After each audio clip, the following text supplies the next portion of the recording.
Hey everybody, welcome to the GMG review. Today we're taking a look at STARGRAVE, The Last Prospector from Joe McCullough and Osprey Games, kindly sent along as a complimentary advance review copy for us to check out. So what is The Last Prospector? Well, this is the second supplement for STARGRAVE, the adventure game in a ravaged galaxy that Joe's put together. It's a science fiction warband-based adventure game, and this is another adventure. This is basically Treasure Island meets Firefly meets The Magnificent Seven meets every great sort of like Western adventure movie that you've ever seen, set in space.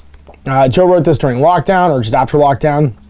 And the idea is that you're playing 9 bespoke missions in order, telling a story that also ups and downs your standing with factions.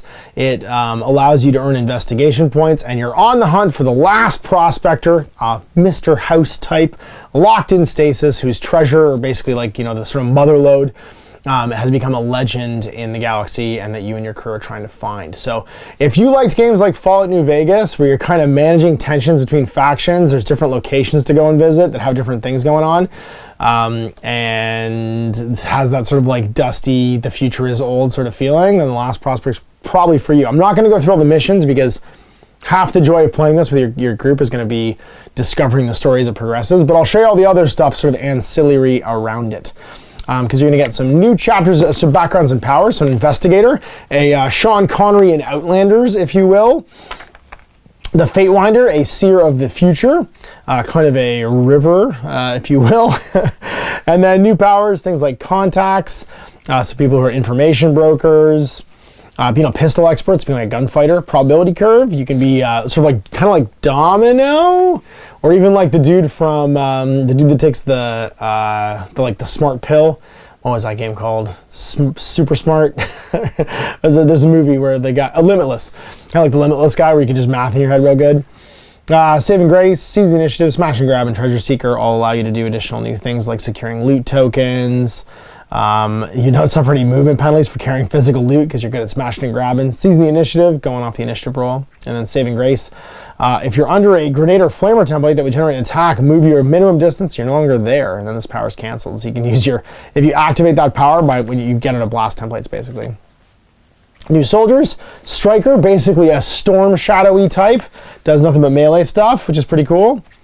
And then the Bruiser, it's a big thug. Engineer, who's good at opening sort of things and gives you a 20% discount on all ship upgrades. It's the Haley.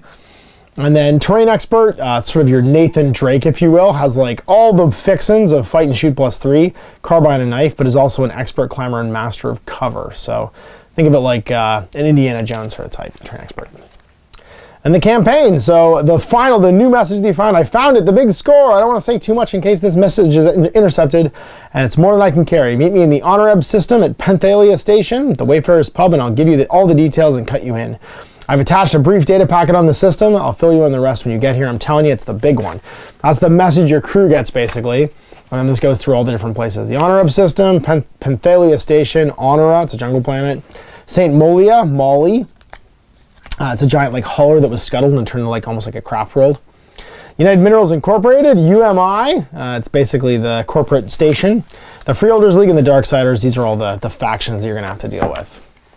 And then we're into the actual campaign rules. So you're gonna get an investigation score based on your results, your faction standing based upon the things you did during the campaign, which makes factions come after you, and the stat chart will show, or the standing bonus chart will show you what's going on. So the better you are with a faction, the better your bonuses can be. So like if you're good on Molly and get access to the black market, instead of rolling on any of the advanced technology tables to see what's available, you can select an item from the Last Prospector's advanced technology table to purchase instead.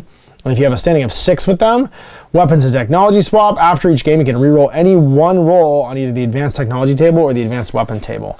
And then either roll to identify loot recovered or to see what is available to buy. So you can use it for your recovered stuff as well. So basically, it's possible to have a negative faction standing and go below 0 and enter the realm of negative numbers. They can hate you, but it just means you don't get the bonuses. They're not necessarily coming after you, but it could mean things in certain scenarios that does happen. And then scenarios are designed to be played in order. You could play them, and I'm not going to show them off because I don't want to ruin it, but then they end in the big finale where you spend your investigation stuff on extra guys, extra rerolls, extra powers, and you go into the Final Showdown. And there are rules for taking it to continue exploring the station and playing more one-off games, or even using the standing system to play the games in the core STARGRAVE rulebook. Then we've got the advanced upgrades and stuff, so far more ship upgrades and items, new ship upgrades. A bestiary, the Centaur. Daughter Rylet's a special character, a guardian of light. Never previously encountered. The guardian of light appears to be composed of pure energy. It's the crystalline entity. A harvest tick about the size of a man's head. That's a tick you do not want to get Lyme disease from. A foreman, a miner, all characters in the different scenarios, a mining robot, Strice, another character, Surf Boy, and Venomous Crawler, and then also lots of new abilities and stuff too. And your campaign sheet. So again, it's hard to review these books without spoiling what's going into them, but I will say that this is a lot like, if you're looking for a book that this is kind of like from the Frostgrave series, which is Joe's previous one, this is a bit like the Thaw of the Lich Lord, where you can actually watch me and Owen play through all 10 games of that, me, Owen, and Mike actually, and at the end of it, we're like fighting on a floating castle in the sky, and we have to break giant chains and drop it, and we're fighting some murderous Lich Lord. Like, Joe's really good at these narratively driven scenarios in order, leading to a big finale missions. It's basically the whole thrust of what Rangers of Shadowdeep is. So if you're stoked for that and want to see it in STARGRAVE, then this is the book for you. I'll be playing through it hopefully in the future with Inquisitor Toulon Haas, maybe if we finally get to play a campaign, or maybe even just do a new warband and play something with Jay. We do like space westerns. We like westerns in general, so there's a good chance that playing through it would happen in the near future, and yeah, and we'll see what comes in the future. So big thanks for watching. We'll see you for more GMG reviews, and if you're looking for an adventure in the ravaged galaxy ravaged by war, then this is probably the one for you. Until next one, MASH. Happy gaming.